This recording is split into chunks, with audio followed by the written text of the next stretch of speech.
The motivational quote on the refrigerator this morning read, "Sometimes you have to walk away from toxic people to find your peace." I stared at it while pouring my coffee, wondering if Marissa knew I could read between the lines like a damn instruction manual. Before we dive deeper into this story, I have one small request. Please subscribe, drop a like, comment, and hit that hype button to boost this channel so more people can discover these incredible Reddit stories. My name's Trevor Whitmore, and I'm 41 years old with the kind of face that screams, reliable HVC guy, which is exactly what I am. I supervise heating and cooling installations for mid-sized office buildings around Cleveland, Ohio. It's honest work that pays the bills and keeps our split-level house in Parma Heights warm in winter and cool in summer. Apparently, that's not enough anymore. "You're up early," Marissa said, padding into the kitchen in her medical scrubs. She's 39, works as a coordinator at Cleveland Clinic's satellite office, and has recently developed this habit of not quite meeting my eyes when she talks. "Same time as always," I replied, watching her grab her travel mug. "You're the one who's been getting home late." "Caleb's been showing me some new fitness routines after work." She said it too casually, the way people mention the weather when they're really thinking about something else entirely. You know how important staying healthy is. Caleb Foster, 44 years old, married, drives a BMW with custom rims that probably cost more than my monthly salary, and works in the same medical office as my wife. He's got the kind of build that screams, "I live at the gym," and the kind of smile that whispers, "I'm sleeping with your wife." "Right," I said, "fitness." The thing about being married for 12 years is that you develop a sixth sense about bullshit. Marissa's been serving it up with increasing frequency lately, and I've been swallowing it like a good husband should. But even good husbands have limits. After she left for work, I did something I'd never done before. I opened her laptop. The password was still Trevor Marissa 2012, which would have been touching if not for what I found inside. Text messages, dozens of them. "Caleb, can't stop thinking about yesterday. When can we do it again?" Marissa, "Trevor's working late Thursday. Your place?" Caleb, "Already cleared it with the wife. She's taking the kids to her mother's." My coffee went cold while I read through 6 months of their affair. The details were nauseating, not just the connection, but the way they talked about me. "Trevor's so clueless," Marissa had written. "He actually believes the fitness story." Caleb's response, "Guys like him always do, too busy with their blue-collar jobs to notice what's happening at home." I screenshotted everything. Call it professional habit. In HVAC work, you document problems before you fix them. My phone buzzed. Greg, my coworker and the closest thing I had to a best friend, was texting about lunch plans. Greg Martinez. Yeah, I know. Not the most original name, but he's solid. Been working HVAC for 20 years and has opinions about everything from the Browns to the best way to install ductwork in century-old buildings. "Can't do lunch today," I texted back. "Got some research to do." The research involved social media stalking, which felt pathetic but necessary. Marissa's Facebook had become a shrine to female empowerment quotes and carefully cropped photos of her girls' nights out, nights that, according to her text messages, were actually spent at Caleb's house while his wife worked night shifts at the hospital. Her best friend Tanya had been liking and commenting on every post with enthusiasm that felt performative. Tanya Williams, 37, divorced, runs an Instagram account called Living My Truth, where she posts workout videos and relationship advice. She'd been encouraging Marissa's journey of self-discovery, which apparently included discovering Caleb's bedroom. But the real kicker was Marissa's most recent post, uploaded that morning. "Sometimes you have to walk away from toxic people to find your peace. Know your worth, queens." Self-love, toxic-free, new beginnings. 43 likes and counting, including one from Caleb. I sat in my truck outside a job site, staring at my phone screen, feeling something shift inside my chest. Not heartbreak, That would come later. This was something colder, more calculating. This was the moment when Trevor, the reliable husband, faded and someone else took his place. Someone who played games better than Caleb Foster ever could. I liked Marissa's post. Then I commented, "Totally agree. Sometimes walking away is exactly what someone needs to do." Within minutes, my phone was buzzing with notifications. Marissa had seen my comment. So had Tanya. So had half our social circle. Let the games begin. That evening, Marissa came home 2 hours later than usual, claiming she'd been helping Caleb reorganize the supply closet. She seemed nervous, checking her phone constantly, glancing at me like she was waiting for something. "How was your day?" she asked, settling onto the couch with a glass of wine. "Productive," I said, not looking up from my tablet. "I liked your Facebook post this morning, really spoke to me." She nearly choked on her wine. "Oh, thanks. Made me think about toxic people in my life. You know how it is. Sometimes you don't realize how bad things have gotten until someone points it out." "Trevor, what are you—" "I'm agreeing with you, honey. About walking away from toxicity. It's probably the smartest thing you've said in months." The color drained from her face. She knew. She had to know that I knew, but she couldn't say anything without admitting what she'd been doing. "I think I'll go to bed early," she said, standing abruptly. "Good idea. You've had a lot of late nights lately. Must be exhausting." She paused at the bottom of the stairs, her back to me. "Trevor, if there's something you want to talk about—" "Nope. I think your Facebook post covered everything perfectly. Sometimes you just have to walk away." She went upstairs without another word. I stayed on the couch, planning my next move. Because if Marissa wanted to walk away from toxicity, I was going to help her take that first step, right off a cliff. The next morning, I woke up at 5 a.m. with the kind of clarity that only comes from righteous anger and a solid plan. Marissa was still asleep, probably dreaming about her fitness instructor. I made coffee, checked my phone, and got to work. First stop, the garage. I keep my tools organized like a man who respects his equipment, and today I needed the good stuff: boxes, packing tape, and industrial-strength garbage bags, the kind of supplies you use when you're doing a job right the first time. By the time Marissa stumbled downstairs at 7:30, I had already filled 6 boxes with her belongings. Not everything. I'm not stupid. Just the things that mattered to her. The designer purses she'd bought on credit, the expensive skincare products that promised to reverse aging, the collection of self-help books about finding your authentic self. "What are you doing?" she asked, staring at the boxes lined up in our living room like cardboard soldiers.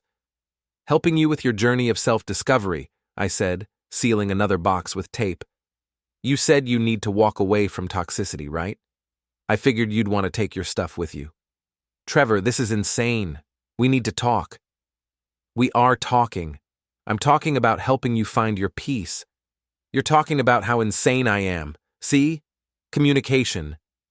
She grabbed my arm, her fingernails digging into my skin. "Stop this, please. I don't know what you think you know, but I know you've been screwing Caleb Foster for 6 months. I said it matter-of-factly, like I was explaining how to install a thermostat. "I know you told him I was too clueless to figure it out.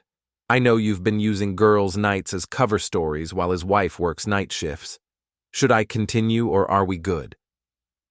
The red liquid drained from her face so fast I thought she might faint. Instead, she did what cheaters always do. She got angry. "You went through my private messages? How dare you? That's a violation of my privacy." "Your privacy." I laughed, and it came out harder than I intended.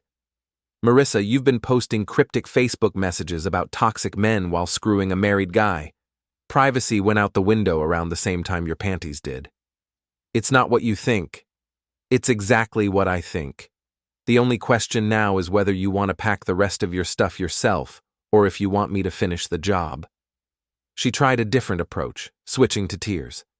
"Trevor, please. I made a mistake. It didn't mean anything. I love you." "You love the house. You love the steady paycheck.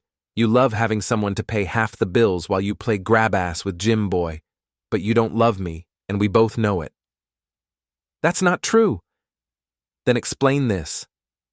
I pulled out my phone and showed her the screenshots. Her own words, in her own text messages, talking about how boring I was, how she deserved better, how Caleb made her feel alive in ways I never could. She read for maybe 30 seconds before she broke down completely.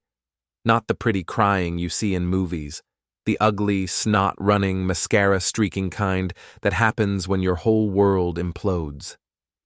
"I'm sorry," she sobbed. "I'm so sorry. It was a mistake. I'll end it with Caleb. I'll do anything to fix this." "You're right about one thing," I said, picking up another box. "You'll end it with Caleb. Because you're going to end it with everybody." I spent the morning loading her belongings into my truck while she called in sick to work. She kept trying to negotiate, offering couples therapy, promising to change, swearing the affair was over. I let her talk while I worked. Sometimes the best response to bullshit is silence. Around noon, I drove to Caleb's house, a McMansion in Strongsville with a 3-car garage and a lawn that looked like it belonged on a golf course. His BMW was in the driveway, which meant he'd also called in sick. Probably planning another fitness session with my wife. I rang the doorbell. Caleb answered wearing gym shorts and a tank top that showed off his carefully sculpted arms. His smile disappeared when he saw me. "Trevor, what are you doing here?" "Returning some property," I said, gesturing to the boxes in my truck. "Marissa's stuff. Figured she'd want it at her new address." His face went through several expressions: confusion, realization, and finally panic. "Look, man, I think there's been some kind of misunderstanding." "No misunderstanding. You've been screwing my wife. She's been lying to both of us about it. Now she's your problem instead of mine." "It's not like that. It's exactly like that. The question is, does your wife know yet?" That got his attention. "You can't tell Janelle. She doesn't need to know about this." "Why not? Doesn't she deserve the same honesty you've been giving me?" Caleb stepped outside, closing the door behind him. "Trevor, be reasonable. This doesn't have to get ugly. Marissa and it was just physical. It didn't mean anything." "Funny. That's exactly what she said about you." His jaw tightened. "What do you want?" "I want you to take these boxes. I want you to explain to Marissa that her marriage is over. And I want you to figure out what you're going to tell your wife when she finds out. Because she will find out." "Are you threatening me?" "I'm informing you. There's a difference." Caleb tried to look intimidating, puffing out his chest like a rooster in a henhouse. "You don't want to make an enemy of me, Trevor. I've got connections in this town. And I've got screenshots of you talking about those connections while you were balls deep in my wife. Want to compare notes?" That deflated him pretty quickly. He helped me unload the boxes without another word, stacking them in his garage like evidence of his own stupidity. As I was getting back in my truck, he made one last attempt at damage control. "Trevor, I'm sorry this happened, but maybe it's for the best, you know? You and Marissa, you weren't really compatible anyway." I rolled down my window and looked at him, really looked at him. 44 years old, driving a car he couldn't afford, cheating on a wife who worked night shifts to support his lifestyle, stupid enough to think he could manipulate a man whose job required solving complex problems under pressure. "Caleb," I said, "you're absolutely right. Marissa and I weren't compatible. But you know what? Neither are you and her. The difference is I figured that out before I destroyed my marriage. You're just getting started." I drove away, leaving him standing in his driveway with 6 boxes of designer purses and self-help books, probably wondering how his perfect side piece had turned into his biggest problem. My phone started buzzing before I made it to the end of his street. Marissa calling from home, probably wondering where her stuff had gone. I let it ring. The next few days passed in a blur of lawyers, paperwork, and increasingly desperate phone calls from Marissa. She'd been staying at Tanya's apartment, which I knew because Tanya had been posting Instagram stories about supporting my girl through her journey. The irony was beautiful. Marissa's biggest cheerleader was now stuck dealing with the consequences of her own advice. My lawyer, Sheila Rodriguez, a sharp-eyed woman in her 50s who specialized in divorce cases, had reviewed my evidence with the kind of professional appreciation you usually see from mechanics looking at a well-maintained engine. "This is good," she'd said, scrolling through the screenshots. "Very good. Adultery cases in Ohio can be tricky, but when they document everything themselves..." She'd smiled like a shark. "Your wife's not going to get spousal support. In fact, she might end up owing you money." But money wasn't really the point anymore. The point was making sure everyone knew exactly who Marissa Dale really was underneath all those empowerment posts and fitness routines. That's why I decided to throw a party. Not just any party, a Freedom BBQ, as I advertised it on Facebook. Celebrating new beginnings and toxic-free living. All friends and neighbors welcome. Burgers, beer, and honest conversation. Saturday, 2 p.m. I invited everyone. Co-workers, neighbors, Marissa's family, even some of her friends who hadn't picked sides yet. The only people not on the guest list were Marissa and Caleb, which was the whole point. Greg showed up early to help me set up, bringing his wife Linda and a cooler full of beer. "You sure about this, Trevor?" he asked, firing up the grill. "Seems like you're poking a hornet's nest." "The hornets already stung me," I said, arranging chairs in the backyard. "Now I'm just returning the favor." By 3 o'clock, my backyard was full of people eating burgers and drinking beer and asking very careful questions about why Marissa wasn't there. I played the gracious host, deflecting inquiries with jokes and keeping the conversation light. But I could see the curiosity building, especially among the neighbors who'd noticed Marissa's car hadn't been in the driveway for 3 days.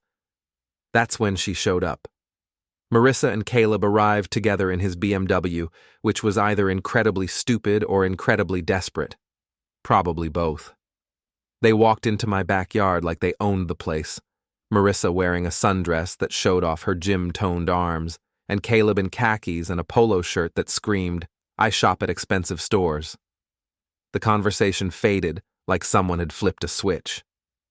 "Trevor," Marissa said, her voice carrying that fake bright tone people use when they're trying to pretend everything's normal. "What a lovely party. You should have told me you were planning this." "It was spontaneous," I said, not moving from my spot by the grill. "You know how I am with spontaneous decisions." Caleb stepped forward, trying to look confident. "Hey everyone, beautiful day for a barbecue, right?" The silence stretched out like a rubber band about to snap. Greg cleared his throat. Linda found something fascinating to look at in her beer bottle. Mrs. Patterson from next door actually took a step backward. "So," Marissa continued, her smile getting more strained by the second, "Trevor and I have been going through a rough patch, but we're working things out, aren't we, honey?" That's when I decided to stop playing nice. "Actually," I said, loud enough for everyone to hear, "we're getting divorced. Marissa's been having an affair with Caleb here for the past 6 months. Thought you all should know, since some of you have been asking." The silence that followed was so complete, I could hear traffic from the street 3 blocks away. Marissa's face went white, then red, then white again. "Trevor, you can't just what? Tell the truth? Share the facts? I thought you were all about honesty and authentic living these days." "This is a private matter," Caleb said, his voice tight. "It's between us." "Was it private when you were texting my wife about how clueless I was? Was it private when she was posting about toxic men while screwing you behind my back? Because I've got screenshots that suggest otherwise." I pulled out my phone and started reading. Not the personal stuff, I'm not completely unreasonable, but the parts where they'd made fun of me, called me boring, talked about how easy it was to fool the blue-collar husband who was too busy working to notice what was happening in his own house. The crowd listened in horrified fascination. This was better than reality TV. This was their neighbor's life imploding in real time. "Stop," Marissa whispered. Please stop. Why? Embarrassed? I thought you wanted everyone to know about your journey of self-discovery. That's when Caleb made his mistake. He stepped toward me, chest puffed out, trying to intimidate me in front of my own guests. That's enough, he said. You've made your point. Now back off. I looked at him. Really looked at him. 44 years old, probably hadn't been in a real fight since high school, used to getting his way through money and manipulation. The kind of guy who thought physical fitness translated to actual toughness. Or what? I asked. He moved closer, close enough that I could smell his expensive cologne. Or I'll make you back off. That's when I slapped him. Not a punch, a slap. Open palm, right across his cheek, hard enough to leave a mark, but not hard enough to do real damage. The kind of slap you give to someone who's not worth a closed fist. Caleb stumbled backward, more from shock than impact, his hand flying to his face. The crowd gasped. Someone, I think it was Greg, started laughing. Did you just... Caleb started. I slapped you, I said conversationally. In front of all these people. What are you going to do about it? He looked around at the faces watching us. Neighbors, co-workers, family friends. All of them waiting to see what the big tough gym guy would do when challenged by the boring HVAC technician. He did nothing, because bullies always do nothing when someone calls their bluff. That's what I thought, I said. Then I turned to the crowd. Sorry about the drama, everyone. Sometimes trash has to be taken to the curb before you can clean house. More burgers, anyone? Marissa and Caleb left without another word, driving away in his BMW while 30 people watched from my backyard. The party continued for another 2 hours, and I've never had better conversations with my neighbors in my life. Later that evening, after everyone had gone home and I was cleaning up, my phone buzzed with a text from an unknown number. This is Janelle Foster, Caleb's wife. We need to talk. I stared at the message for a long moment, then typed back, when and where. Her response came immediately. Tomorrow, coffee shop on Pearl Road. I know things about your wife you're going to want to hear. I smiled, looking out at my empty backyard, where I'd just won the first real battle of my war. Things were about to get very interesting. Janelle Foster was nothing like I'd expected. Where Caleb was all flash and fake confidence, his wife was quietly intense, the kind of woman who noticed everything and forgot nothing. She was waiting for me at Grounds for Change on Pearl Road, nursing a black coffee and reading through a manila folder thick enough to choke a horse. Trevor, she said when I sat down across from her, thank you for coming. Thank you for reaching out. I have to admit I'm curious what you know about my wife that I don't already know. She smiled, and it wasn't a nice smile. Oh, you'd be surprised. Caleb thinks he's clever, but he's actually quite predictable. He's been cheating on me for 3 years, always with the same type. Insecure women who think they're special because a married man pays attention to them. She opened the folder and slid a photograph across the table. It showed Caleb and Marissa at a restaurant I didn't recognize, but they weren't alone. There was another woman at the table, blonde, younger, laughing at something Caleb was saying. Her name is Ashley. She works at the dental office in the same building as Caleb and Marissa. This was taken 2 weeks ago. I stared at the photo, feeling something cold settle in my stomach. He's cheating on my wife with someone else? Your wife isn't his girlfriend, Trevor. She's just another side piece. Caleb collects women like some men collect baseball cards. The difference is, he's gotten sloppy about hiding it. She pulled out more photos, more documents, bank statements showing charges at hotels and restaurants, credit card receipts for jewelry I'd never seen Marissa wear, text messages between Caleb and at least 4 different women, including my wife. The best part, Janelle continued, is that he's been using marital funds to pay for all of it. My money, financing his affairs. I've been documenting everything for months, building a case for divorce. But then you threw that lovely barbecue yesterday, and I realized we might be able to help each other. What did you have in mind? total destruction. I want Caleb to lose everything: his job, his reputation, his friends, his financial security. And I want everyone to know exactly what kind of man he really is. What about Marissa? Your wife is a victim too, in her own way. But she's also complicit. She chose to believe she was special, chose to help him lie to both of us. She deserves whatever consequences come from that choice. I looked through the evidence again, my mind racing. This is comprehensive. I'm a paralegal, Trevor. Documentation is what I do. She leaned forward, her eyes bright with anticipation. The question is, are you interested in a partnership? We spent the next hour planning what Janelle called Operation Scorched Earth. She had evidence of Caleb's financial infidelity, his pattern of workplace affairs, and his habit of bad-mouthing his employers to impress women. I had social media connections, neighborhood relationships, and a growing reputation as the wronged husband who fought back. Together, we were going to destroy them both. The first phase launched that afternoon. Janelle accidentally sent Caleb's affair documentation to the HR department at Cleveland Clinic, along with a formal complaint about workplace harassment and the creation of a hostile work environment. She also CC'd Marissa's supervisor, just to make sure everyone understood the scope of the problem. While she handled the professional destruction, I focused on the social media campaign. I created a Facebook post that was a masterpiece of passive-aggressive warfare. Update on my journey. Thanks to everyone who came to yesterday's Freedom BBQ. It was wonderful to celebrate new beginnings with people who actually care about honesty and integrity. For those asking about Marissa, she's exploring new living arrangements with her fitness instructor. I'm sure they'll be very happy together until he gets bored and moves on to his next client. Truth hurts. Authentic living. Walk away. I tagged Marissa, Caleb, Tanya, and about 20 mutual friends.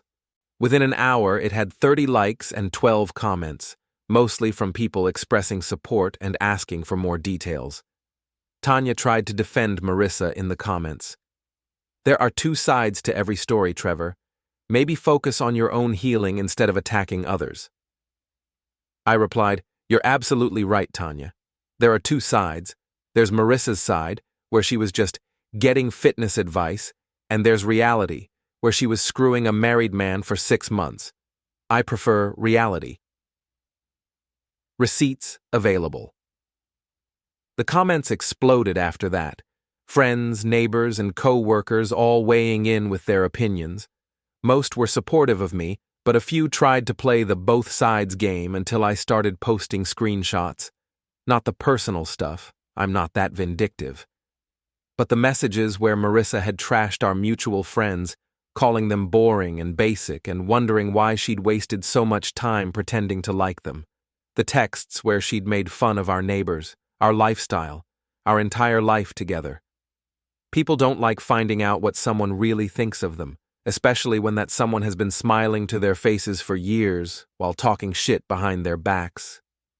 By evening, Marissa's support network had crumbled. Friends were unfriending her on Facebook. Tanya had deleted her supportive comments and posted a vague message about learning who people really are. Even Marissa's cousin Amanda, who'd initially called me to complain about airing dirty laundry in public, had gone silent after I shared the screenshots of Marissa, calling her desperate and pathetic for staying with her unemployed boyfriend. My phone rang around 9 p.m. Marissa, calling from Tanya's number. Trevor, please, she said, her voice raw from crying. You have to stop this. People are saying horrible things about me. I can't go anywhere without someone staring at me. Funny how that works, I said. Actions have consequences. Who knew? I made a mistake. I'm sorry. But this is cruel. You're destroying my entire life. I'm not destroying anything, Marissa. I'm just removing the filters. You destroyed your own life when you decided to screw Caleb Foster. I'm just making sure everyone knows what really happened. What do you want from me? What will it take to make you stop? I thought about that for a moment, looking around the house we'd shared for 5 years. The mortgage we'd split, the furniture we'd picked out together, the life we'd built before she decided it wasn't enough. "I want you to disappear," I said finally. "I want you to take your authentic self and your journey of self-discovery and get the hell out of my life. Permanently." "Trevor?" "We're done, Marissa. We were done the moment you sent that first text to Caleb. Everything that's happened since then is just clean up." I hung up and blocked her number. Then I poured myself a beer, sat on my couch, and waited for Phase 2 of Operation Scorched Earth to begin. Janelle had promised fireworks, and I had a feeling tomorrow was going to be explosive. The fireworks started at 7 a.m. when my phone rang. It was Greg, calling from the job site. "Holy shit, Trevor," he said without preamble. "Did you see the news?" "What news?" "Channel 5. They're running a story about corruption at Cleveland Clinic. Something about employees using company resources for personal relationships and creating hostile work environments. They're not naming names, but they're showing the building where Marissa works." I turned on the TV and found the story. A perfectly coiffed reporter standing outside the medical complex, talking about allegations of workplace misconduct and inappropriate relationships between staff members. The story was vague on details, but heavy on implications. Exactly the kind of coverage that ruins reputations without providing enough facts for a lawsuit. My phone buzzed with a text from Janelle. "Phase 2 is live. Check your email." The email contained links to 3 different news stories, 2 blog posts, and a Reddit thread titled "Cleveland Clinic Staff Caught in Affair Scandal." Somehow, the story had grown legs overnight, spreading through social media and local news outlets like wildfire. The Reddit thread was particularly brutal. Someone, definitely not me, and probably not Janelle either, had posted a detailed account of the affair, complete with screenshots of social media posts and photos from my barbecue. The comments were savage, with users dissecting every aspect of Marissa and Caleb's behavior and finding them both wanting. Update. Found the guy's LinkedIn. He's married with 2 kids and drives a BMW he can't afford. Classic midlife crisis douche. The wife is even worse. Look at these Facebook posts about toxic men while she's literally sleeping with someone else's husband. The hypocrisy is unreal. Feel bad for both spouses. Hope they take these cheaters for everything they're worth. By noon, the story had reached Caleb's workplace. Janelle texted me updates throughout the day. HR called him in for a meeting. He's been suspended pending investigation. His boss wants to see all his company communications. The beautiful thing about workplace affairs is that they always leave digital footprints. Company emails, shared calendars, expense reports for lunches and dinners that were clearly personal rather than professional. Once HR starts digging, they find everything.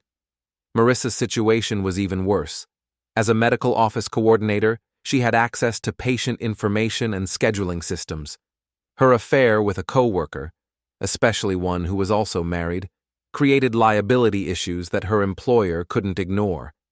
According to Janelle's sources, she'd been placed on unpaid leave while they conducted their own investigation. But the real destruction was happening on social media. Marissa's Instagram account, once full of empowerment quotes and gym selfies, had become a wasteland of negative comments and angry emoji reactions. Every post from the past 6 months had been invaded by people calling her a hypocrite, a homewrecker, and worse. Tanya, who'd initially tried to support her friend, had quietly distanced herself after her own followers started questioning her judgment. The Living My Truth brand apparently didn't extend to defending cheaters, especially when it hurt her engagement metrics. Even Marissa's family had turned cold. Her sister posted a Facebook status about people who bring shame on their families, and her mother, who'd always been polite but distant with me, sent me a private message apologizing for her daughter's behavior. The financial consequences were piling up too. Sheila, my lawyer, had filed for an emergency hearing to freeze our joint assets, citing Marissa's affair as grounds for preventing her from dissipating marital property. With both of us unemployed, Marissa couldn't afford her own attorney, which meant she'd be representing herself in court. "This is almost too easy," Sheila told me during our afternoon meeting. "She's got no income, no savings, and no credible defense for the adultery. We're going to get everything, the house, the cars, even spousal support running in your favor." But money was just the beginning.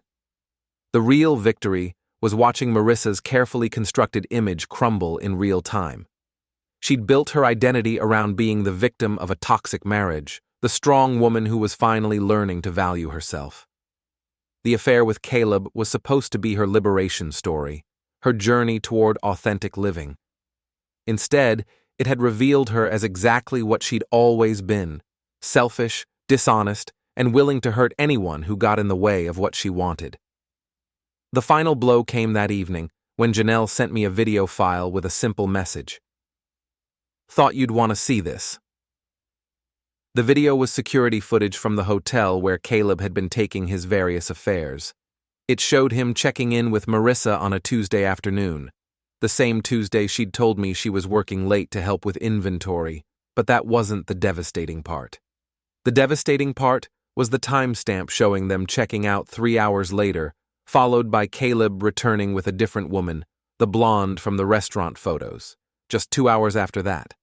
Same room, same day, different woman. I forwarded the video to Marissa's phone along with a simple message. "Still think you're special?" She called me 10 minutes later, sobbing so hard I could barely understand her words. "He was with someone else. The same day. I thought he loved me." "No," I said, feeling something that might have been pity if I had any left to spare. "He loved the convenience. You were just another appointment in his calendar." "Trevor, please, I know I hurt you, but I'm losing everything. My job, my friends, my family. I don't have anywhere to go." "You should have thought about that before you decided to walk away from toxicity," I said. "This is what walking away looks like, Marissa. How do you like it so far?" She hung up, and I deleted her number from my phone. Outside, it was starting to rain, the kind of steady Cleveland drizzle that makes everything look gray and washed out. I stood at my kitchen window, looking out at the neighborhood where everyone now knew my story, where I'd gone from being the boring husband to being the guy who fought back and won. Tomorrow, Janelle and I had one final surprise planned for Caleb and Marissa, something that would ensure their humiliation was complete and permanent, something that would give them both exactly what they deserved. The thunderstorm hit Cleveland like God's own temper tantrum, complete with lightning that turned the sky white and thunder that rattled windows 3 streets over. I was in my kitchen, making a sandwich and watching the weather, when I heard the sound of a key in my front door. Marissa still had her key. In all the chaos of the past week, I'd forgotten to change the locks. She stood in my doorway like a drowned cat, her hair plastered to her head and her clothes soaked through.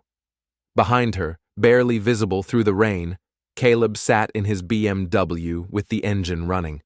Apparently, he was too much of a coward to come inside.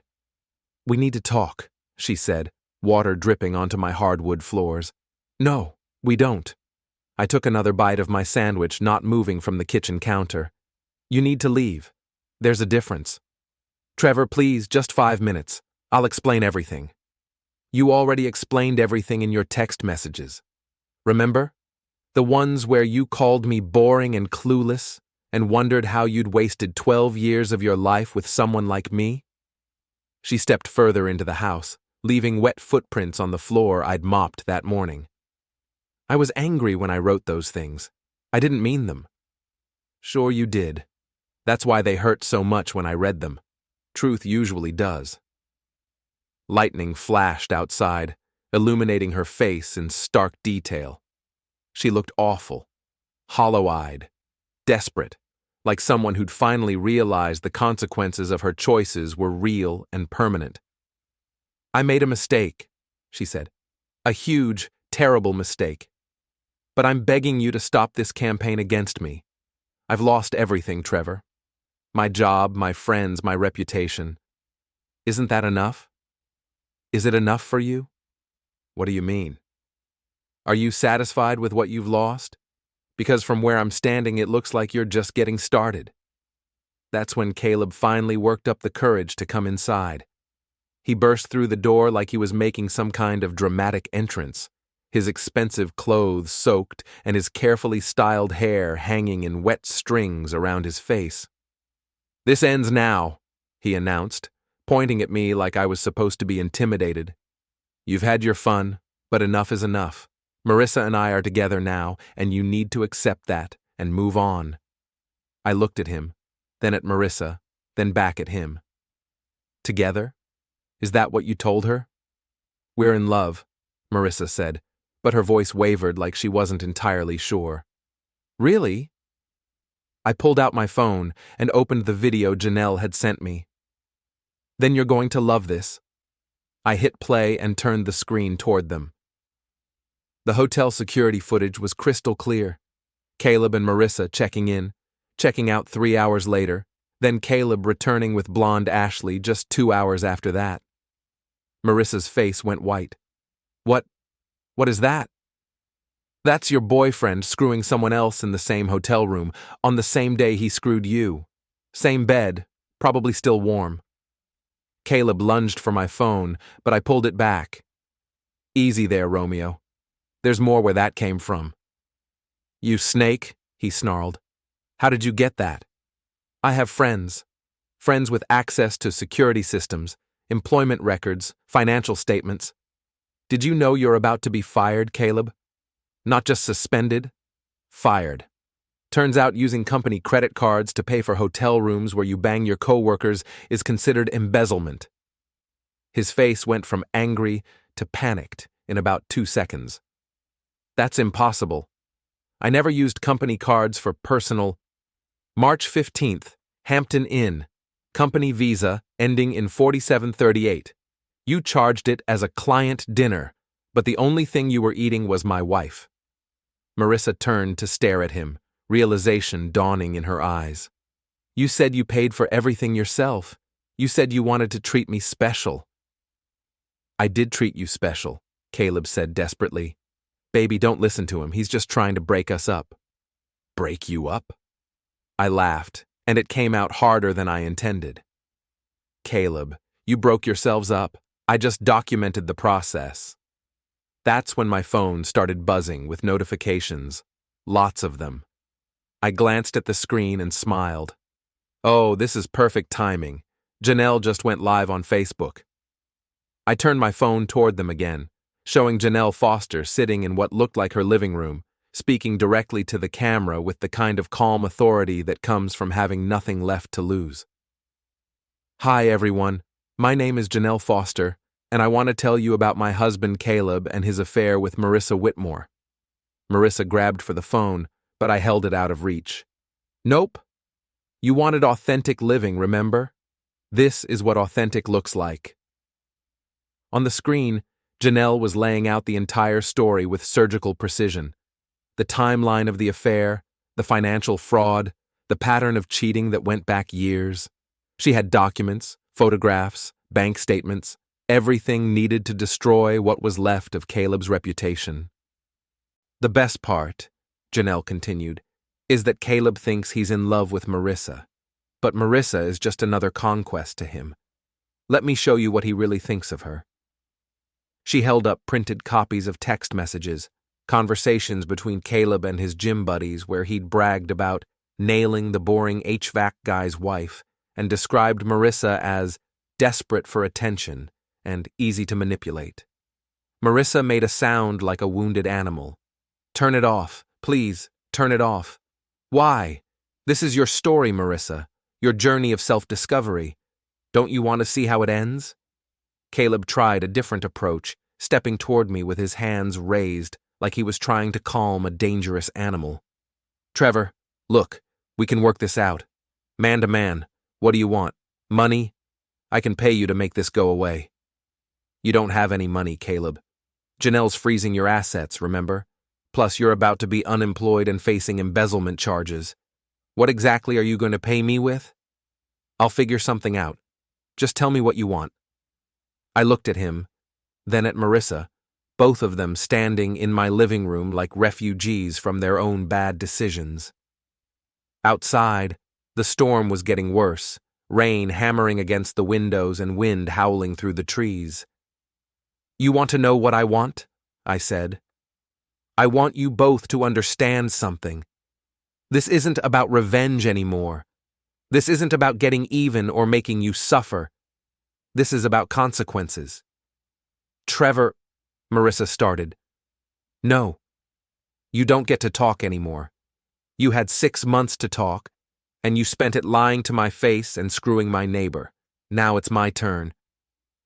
I walked to the window, looking out at the storm. Lightning flashed again, illuminating the street where neighbors were probably watching from their windows, wondering what was happening at the house where the wronged husband lived. You both thought you were so smart, I continued, so much smarter than the boring blue-collar guy who was too stupid to notice what was happening in his own marriage. You made jokes about me, laughed about how easy I was to fool, planned your future together while I paid the bills and kept the lights on. I turned back to face them. But here's the thing about underestimating people. Sometimes they surprise you. My phone was still buzzing with notifications from Janelle's live stream. The viewer count was climbing, 847 people and growing, all watching the systematic destruction of Caleb Foster's life in real time. The beautiful thing about social media, I said, is that nothing ever really goes away. This video, those screenshots, all the evidence of what you both really are, it's going to follow you forever. Every job interview, every new relationship, every time you try to reinvent yourselves, someone's going to remember this story. Caleb's composure finally cracked completely. You're destroying innocent people's lives. Innocent? I laughed, and it came out like broken glass. Caleb, you embezzled money to pay for hotel rooms where you cheated on your wife. Marissa spent 6 months lying to everyone who cared about her while posting inspirational quotes about honesty and integrity. Neither of you is innocent. What do you want us to do? Marissa whispered. Just tell us what you want and we'll do it. I looked at her, really looked at her for the first time in months. The woman I'd married 12 years ago, who'd promised to love and honor me through good times and bad, who'd shared my bed, my dreams, my life, right up until the moment she decided I wasn't enough anymore. I want you to walk away, Marissa, I said finally. Just like your Facebook post said, I want you to walk away from the toxicity, and the toxicity is you. She started crying again, the ugly kind of crying that happens when you realize you've lost everything that mattered, and it's entirely your own fault. Caleb tried one last desperate gambit. This isn't over, Trevor. You think you've won, but you haven't. I'll find a way to… To what? Get revenge? Ruin my life? I smiled, and it felt like the first genuine smile I'd had in months. Caleb, you already tried to ruin my life. You succeeded, actually. You destroyed my marriage, humiliated me in front of my friends, made me question everything I thought I knew about the person I loved most. I paused, letting that sink in. But here's the thing about rock bottom. It's a solid foundation to build on. You gave me the motivation to become someone better, someone stronger, someone who doesn't take shit from people like you. So thank you. Lightning flashed outside, followed immediately by thunder that shook the house. The storm was directly overhead now, nature providing the perfect soundtrack for the end of this particular drama. Now, get out of my house, I said. Both of you. And don't come back. They left without another word, running through the rain to Caleb's BMW while I watched from my window. The car pulled away, taillights disappearing into the storm, carrying 2 people who'd learned too late that actions have consequences. I picked up my phone and checked Janelle's live stream. 1,247 viewers now, and the comments were brutal. Public opinion had rendered its verdict, and it wasn't favorable to the defendants. I typed a quick message to Janelle. Phase 3 complete. Thanks for the partnership. Her response came immediately. Thank you for the opportunity. Some people need to learn that when you play with fire, you get burned. I turned off the phone and looked around my house now, legally and completely. Tomorrow, I'd change the locks. Next week, I'd start redecorating, getting rid of the last traces of Marissa's presence and making the space entirely my own. But tonight, I was going to sit in my kitchen, finish my sandwich, and listen to the storm rage outside while I planned the rest of my newly authentic life. Because sometimes walking away isn't about leaving. It's about making sure the toxic people in your life understand that they're no longer welcome to stay. And sometimes the best revenge isn't getting even, it's getting better.